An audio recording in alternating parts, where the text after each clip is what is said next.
G'day Garrin, this is Kyle here from Adelaide Vehicle Centre. We're just sitting in that Ford Ranger Spacecab that we talked about on the phone not long ago. 2013 with 49,600 Ks. Just going to run through the condition of it. Like I said, it presents really well for its age. We'll touch on the features and stuff as well. Not too sure how familiar you are with the Rangers. So start off down here, you got a dual level centre console. So you got the first one there, grab this, you got another deep one here, good for putting personal belongings in. Honestly, after I got off the phone to you, I reckon the only thing I could find that was wrong with this is that it looks like someone's actually screwed something into the cup holders, and that's it. Be it a radio or something like that. But anyway, while we're at the cup holders, you've got those there, great for putting your coffees in or something in the morning. You've got the four-wheel drive selector here, so real easy to use. We've got the car in neutral, let's flick it into four high. Brings us into 4 high. You can actually see, I'll get Luke to lean over here so you can see what's going on. We've got the green center diff lock. So that's a 4-wheel drive. Flick it over again into 4 low. You'll see 4 low flashes. Until I roll forward in first gear, it won't engage, just being a manual box. This is how it works. But that light will stay solid once it's on. Just flick this back over, 2-wheel drive. You got 6-speed here. To get into reverse, we pull this up. You might have experience with these, you might not. And then you push it all the way over. That way it's just a reverse lockout, it's a safety thing. And then obviously the 6-speed as well. Under here, they tuck your auxiliary and USB inputs away. So it's quite easy to actually overlook those, but they are there. You've got 12-volt power outlets on each side here. Aircon control is pretty straightforward, easy to use. You've got a traction control button on the right-hand side here. You've got downhill assist control on the left. Up here, we've got the head unit, so you've obviously got your different inputs as well. You've got the CD up here. Your radio, so AM and FM radio, as we touched on before. The auxiliary actually stands for the USB, the auxiliary and Bluetooth. So if you got Bluetooth paired up, it'll run through the auxiliary there. Then we got phone, so you go through your phone book or pair up a new phone as well through there. That's about it. Your volume control and tracks at the top. This sort of works like an old phone, if I can get back. You've got your 4 sort of menu options down the bottom. You've got the buttons that line up with each of these here. So you do get the hang of it, quite easy to use. On the steering wheel itself, as mentioned, we've got Bluetooth, so really handy. Only legal way to take phone calls while driving is by having a Bluetooth function, so you don't take your hands off the steering wheel, you don't need to really take your eyes off the road either, which is great. And on the right hand side, we've got cruise control. Again, really easy to use, just a matter of setting it, adjusting your speed as you need. Automatic headlights in the Rangers as well, standard across all the models, PX shape, so that's handy as well. As soon as it gets dark, headlights are going to turn on, which is great for you. And on the left, you got your wipers. In the middle here, it actually says distance to empty. You can flick through this, I think with this button here actually.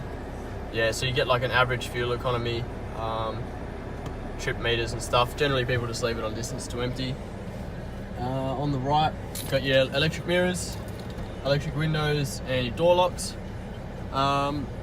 Yeah, so we'll jump out. I'll show you under the bonnet. I'll get Luke to show you the condition of the seats. As I mentioned, couldn't see any tears or stains or anything like that, which is great. And I'll pop the bonnet up and we'll have a look under there.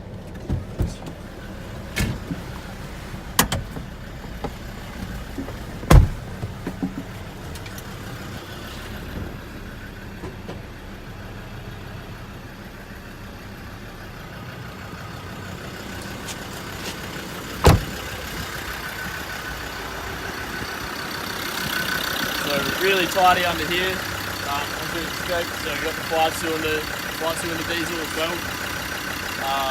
Really tidy, well kept. Got the structural guarantee that we mentioned on the phone earlier, so we guarantee all our cars haven't been in an accident, which should affect the structural integrity of the car. Just along the front of the bumper, like I said, I couldn't find any stone chips, so let's get Luke to have a closer look at the bumper. I'll put this down.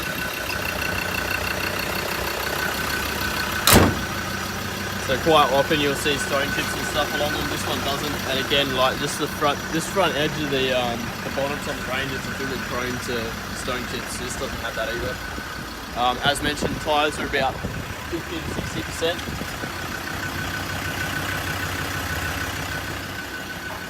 It's gonna be a little bit hard to show you, but I'll get Luke to hang the camera over the door. You got, I'm sure you're aware how it works, but you got the suicide doors in the back here. And the flip-up seats in the back. It's where the car is parked. Can't actually get any closer, but it does make it easier for the rear seat passengers to get in. and rear tyres are about the same amount of tread. With the tray, we come back and have a look into it. You might be able to see,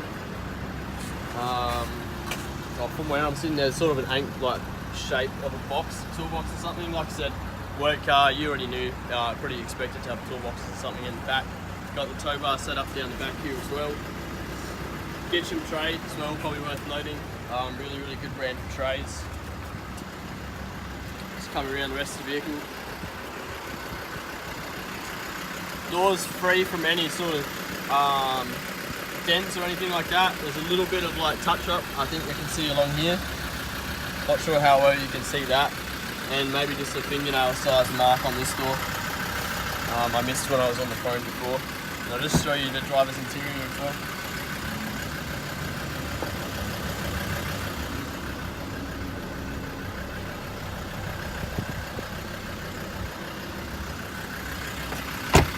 Cool. So I hope that gives you a better idea of the condition of our car and the features it's got. If it looks like something that's of interest to you, we'll try and work something out. Thanks, mate. Just forgot to touch on the service history with you, so you can see the top is where the the kilometres that the service was done. So 3,400 there, 14,000, 25,000 here, all done at the same place, just Morgan Team Place in Mount Barker. 36,000 Ks here, and 44,000 Ks there is the last one the owner did. And then we've just had an inspection done as well. You can see this back page, previous owner, so Lease Plan Australia, the way that the government works, they work it from Victoria, but they have South Australian registration, so it's still previously SA reg. As you can see here, look at Mount Gambier SA, so the car is actually sold.